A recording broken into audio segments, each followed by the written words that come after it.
หมอยสูงค่ะหมอยสูงพี่น้องผู้ปันแห้งขาวใส่หมอหอมกุ๊กอค่ะเมื่อได้เป็นวันที่2เดือนธันวาคมปี2025ในตอนรายการเฮาค่ะตอนในก็เดียวเนาะพี่น้องค่ะมารับถมด้วยข่าวเงาลองหลีฟังเกี่ยวกับเรื่องลองยายาเนี่ยค่ะในก็ได้เลยว่าเป็นเพศจำโตก็ว่าไล่เนี่ยค่ะตั้งปอตอนแดนลินก็มีเฮ็ดเนี่ยค่ะในก็อยู่ที่ห้องการฝ่ายป้าอยู่ลีที่ในเว้งเกี้ยงใหม่เลยออกมาเปิ้นผ่าปันฟังเตือนถึงปันก้นวันก้นเมืองว่าไฮไลเตอร์สตีน้ำเกี่ยวเลยลองยายาอันขายว่าอยู่จ้อมเกี่ยวจ้อมวานจ้อมกาดว่าสังว่าเจ้าใน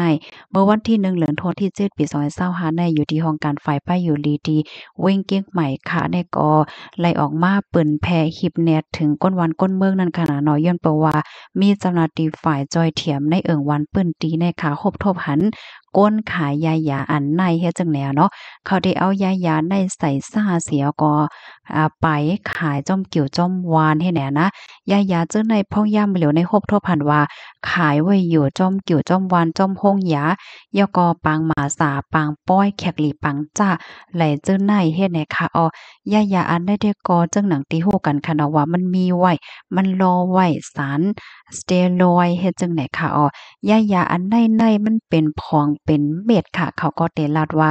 มันจวยยาปันอันเป็นเจ็บๆจ๊อบๆค่ะเนาะแอวเจ็บหลังเจ็บหัวเข่าขึ้นหัวเข่าคาดว่าเส้นเอ็นว่าสังว่าเฮ็ดแนวเนาะเฮแลมิกหมายมันในมีตั้งภาษาไทยและภาษามารเฮ็ดแหนข่าวนะ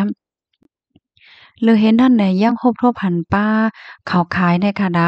บะหนังจ้อมวัดจ้อมเกียงจ้อมกิ่วจ้อมในวานเฮ็ดจังเนี่ยค่ะตีเว้งเก้งหมายว่าพะเยาอะลำปนเก้งหายตั้งปอดตอนแล่นลีนไหลเจิ้นนายเฮ็ดไหนกำนันแลให้กูก็ฟังเติ้นว่าสังคบทบหันก้นมาขายเฮ็ดในจึงอย่าไปละลิซื้อหรือใส่นั่นก้อยมก้าวก็ให้เลยตึงลาเจ้าหน้าที่ภูมิปนพรเขาเฮ็ดไหนข่าวป้องว่าก้นที่เอายาใส่ซ่าเสขายจ้อมเกี่ยวจ้อมหวานที่ในเมืองไทยก็ป้อเปิ้นหันในเปิ้นจังเติงลาดเจ้าหน้าที่ยาวเฮ็ดไหนค่ะนะกำในเฮาค่ะมาด้วยค่ะเนาะมันทำได้มีพรให้จ้าต่อไปอยู่ดีเฮาค่ะจังหือไหนเพราะว่าเฮาค่ะกินยาเจอในกว่าค่ะนะเมื่อเตมันแต่ก็มันติลีอยู่ค่ะเนาะมันก็ได้หายก้นหายคืนว่าในเซตะบ่กินกว่าหึงไหนติเฮ็ดให้ตึกคือหลูกเฮาคันนั่นติแตกง่ายติฮักง่ายค่ะก้นอายุใหญ่ก้นเป็นตั้งเป็นเกี่ยวเลยลองหลุบ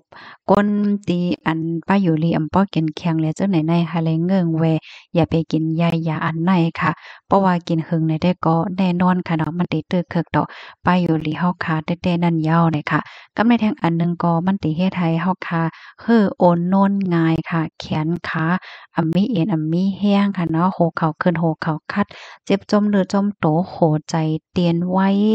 หน้าในนั้นเนาะมันจังตึกคือป้าโหใจให้ไหนเขาเที่ยงอันหนึงค่ะยาอันในเมื่อเฮาคาแต่กินในมันติเฮ็ดให้เฮาคาลีอยู่ลีเศร้าลีเกี่ยวไว้เฮาคาในก็เตติดจับมันเตใครกินยาวใครกินเที่ยงให้ไหนก้อยกะว่าเพราะว่าเฮาคากินกว่าหึงหนายาวมันติเฮ็ดให้เฮาคานั่นอยู่ๆต้องโคนไข้หักนอนอ่ำลับมื้อ อิ่มมื้อตั้งกินตั้งย่ำอิ่มมื้อข้าวค่ะเนาะกินข้าวหวานนอนหลับโหขึ้นโหไข้โหเจ็บใจปิดใจป๊อดใจจ๊ะง่ายหน้าไหลเจิ้นน่ายเฮ็ดไหนค่ะข้อมูลตัวในค่ะเลยปีมาดีสส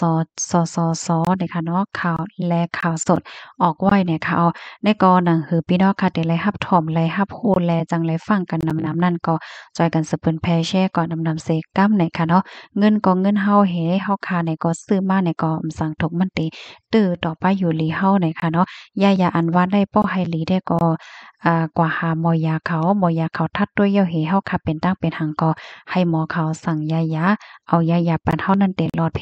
อำนั้นก็ซื้อยาเนี่ยก็ซื้อดีห้องยาร้านยาที่อันเป็นตั้งการอันยุ่มยำตั้มใจเลยนั่นก้อยในนั้นค่ะค่ะยินจมโกก็ค่ะย้อนให้อยู่เลยกินหวานในหลอดเพกันค่ะนอมอยสูงค่ะ